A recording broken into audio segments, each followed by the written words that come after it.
ہم جو عربی ادب کی کتابیں مدرسوں میں پڑھتے ہیں، نبی صلی اللہ علیہ وسلم کے زمانے سے 40 سال پہلے کی پرانی، یعنی 40 سال پرانی شاعری ہے. حافظ ابن حجر نے 700-800 سال پہلے کتابیں لکھی ہیں. امام محمد جو امام حنیفہ کے شاگرد تھے، انہوں نے تقریباً 1200 سال پہلے کتابیں لکھی ہیں. جو اسلامی لا ہے، جو آج بالکل ایسے سمجھ میں آتا ہے جیسے آج کی زبان.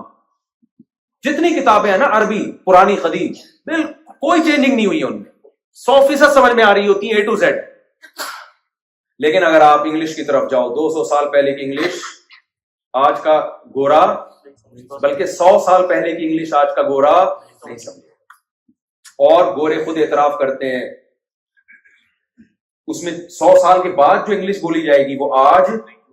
اردو مرزا غالب کے زمانے کی دیکھ لو. مرزا غالب کے دور کی اردو یہ تھی کہ ایک آدمی حکیم صاحب کے پاس گیا، حکیم صاحب خطوطان بھیجا میں کچھ حالت خانہ جنگی سی ہو رہی ہے. حکیم نے بولا کون سے کنٹری میں جنگ ہو رہی ہے بھائی؟ خطوطان، وہ مرزا غالب کے دور کا آدمی تھا، پیدا اس زمانے میں ہو گیا. مرزا غالب وہ حکیم کہتا ہے بھائی کون سے ملک میں جنگ ہو رہی ہے؟ کہہ رہے خطوطان مینا میں حالات خانہ جنگی سی ہو رہی ہے. پھر اشارہ کیا تو حکیم نے بولا بولنا پیٹ خراب ہے. سمجھ رہے ہو؟ 100 سال پہلے کی اردو الگ تھی، آج کی کیا ہے الگ، اور 50 سال بعد کیا ہوگی الگ ہوگی. ہر زبان اتنی اسپیڈ سے چینج ہو رہی ہے. عربی عجیب زبان ہے یار. 1400 سال پہلے چونکہ اس میں قرآن نازل ہو گیا، اللہ نے کہا قرآن کو محفوظ رکھنے کے لیے زبان کا محفوظ کرنا ضروری، لہذا پانی کو 1400 سال پہلے اگر پانی کہا جاتا تھا تو آج بھی پانی.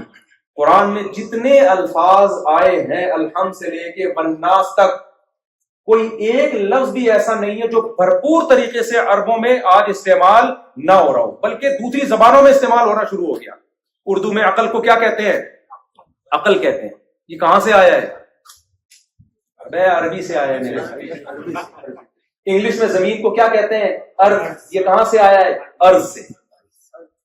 دوسری زبانوں پہ اثر ڈال دی عربی نے، ٹھیک ہے نا، گھس گئی دوسری زبانوں میں، ان کو تبدیل کر دیا خود ایز اٹ از. جیسے 1400 سال پہلے تھی آج بھی کیا ہے. ٹھیک ہے عامی لوگوں کی عربی الگ ہے، لیکن وہ والی محفوظ تو ہے نا، وہ محفوظ تو ہے نا بھائی. یہ میں آپ کو اتنی لمبی جو رپورٹیں پیش کر رہا ہوں نا، یہ سمجھانے کے لیے کہ اپنے ایمان کو مضبوط کرو. آپ کو اللہ نے جو دین اور مذہب دیا ہے وہ برحق مذہب ہے، وہ آسمان سے نازل کردہ مذہب ہے، وہ انسانوں کا بنایا ہوا دین اور مذہب نہیں ہے. اب آخری بات، کرنا کیا ہے؟ کرنا، میں آپ کو ایک بات بتاتا ہوں، ایک مثال سے بات سمجھاتا ہوں، پھر بات سمجھ میں. یہاں خواتین بھی بیان میں بیٹھی ہوئی ہیں پردے میں. آپ کی بیگم صاحبہ کوئی خدمت ہی نہیں کر کے دے رہی آپ کی، کوئی شوہر والے حقوق آپ کو دینے کے لیے تیار بولو ہے ہی نہیں، کسی قسم کی کوئی خدمت نہیں. آپ کو شک ہوا کہ پتہ نہیں اس کو پتا بھی ہے کہ میں ان کا میاں لگتا ہوں رشتے میں. کیا خیال ہے؟ یا الٹا کر لیتے ہیں مثال کو تاکہ خواتین ناراض نہ ہوں. مثال الٹا کر لیتے ہیں. آپ اپنی بیگم کے کسی قسم کے کوئی حقوق دینے کے لیے تیار بولو نہیں. جب گھر میں آتے ہیں ایسے جیسے ہلاکو خان نے بغداد پہ حملہ، تمیز سے بات ہی نہیں کرتے. وہ نان نفقہ مانگتی، آپ نان نفقہ نہیں دے رہے.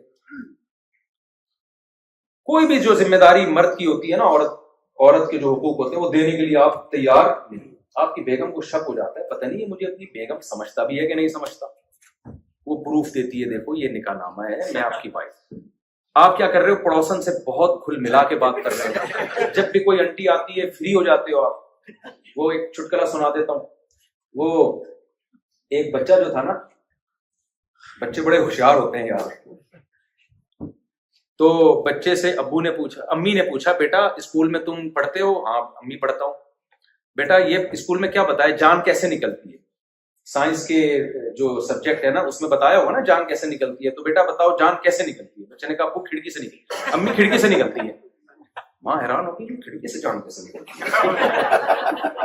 تو ماں نے پوچھا بیٹا سمجھا نہیں؟ کہتی امی جب آپ گھر پہ نہیں ہوتی نا وہ آنٹی آتی ہیں پڑوسن، تو جیسے ہی آپ دروازہ نوک کرتی ہیں ابو کہتے ہیں جان کھڑکی سے نکل جاؤ. جان کہاں سے نکلتی ہے؟ کھڑکی سے. تو اب آپ کیا ہو رہے ہو؟ پڑوسن کو جان بھی کہہ رہے ہو، پڑوسی کچھ منگواتی ہے پڑوسن تو اس کے حقوق بھی سارے پورے کر رہے ہو.